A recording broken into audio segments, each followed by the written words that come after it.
Assalamualaikum warahmatullahi wabarakatuh. Jadi untuk hari ini saya akan membahas materi selanjutnya, yaitu mengenai koefisien determinasi atau biasa disimbolkan sebagai R pangkat 2. Nah, kalian bisa lihat rumusnya di sini. Jadi ini rumus dari koefisien determinasi.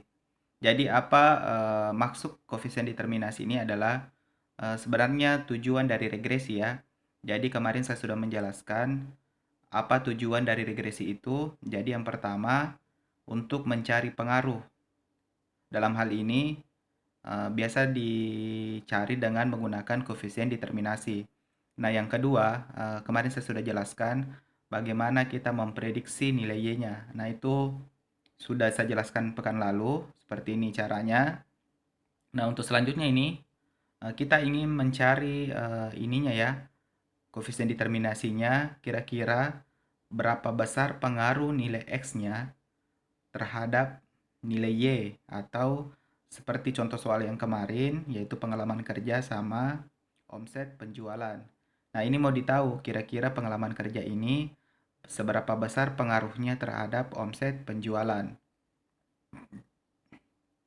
Oke, jadi kita langsung ini ya, uraikan, kita masukkan datanya berdasarkan tabel yang sudah kita hitung sama-sama kemarin.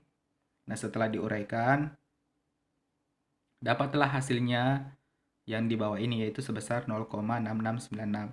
Nah, nilainya ini kita kali 100 ya, yaitu nanti lebih mudah nanti menjelaskannya bahwa nilainya itu adalah sebesar 66,996%. Nah, apa masuknya ini nilainya? Nah, ini bisa dikatakan bahwa pengaruh pengalaman kerja atau pengaruh dari variabel X itu sebesar 66,96% pengaruhnya terhadap omset penjualan. Nah, sisanya itu 33,604%. Nah, sisanya ini adalah variabel lain yang kita tidak tahu ya. Barangkali ini omset penjualan, sisanya itu pengaruhnya mungkin disiplin kerja, dan mungkin contoh-contoh yang lain. Yang menjadi kesimpulan, kita bisa tahu bahwa pengalaman kerja ini pengaruhnya terhadap omset penjualan itu sebesar 66,96%. Itu utamanya. Nah, mungkin di sini yang akan menjadi pertanyaan bagi kalian, di sini ada kata ya, dua, yaitu naik turunnya. Nah, apa maksudnya ini naik turunnya?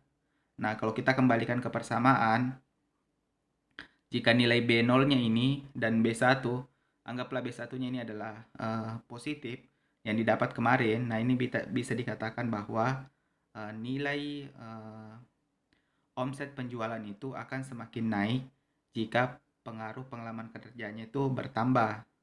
Nah, sebaliknya, omset penjualan akan turun jika nilai B ininya ya, nilai B satunya itu jika kita hitung didapatkan di sini adalah minus atau negatif.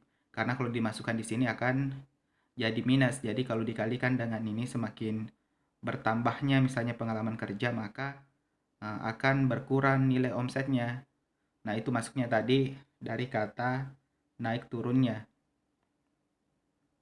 Saya kira seperti itu ya mengenai koefisien determinasi.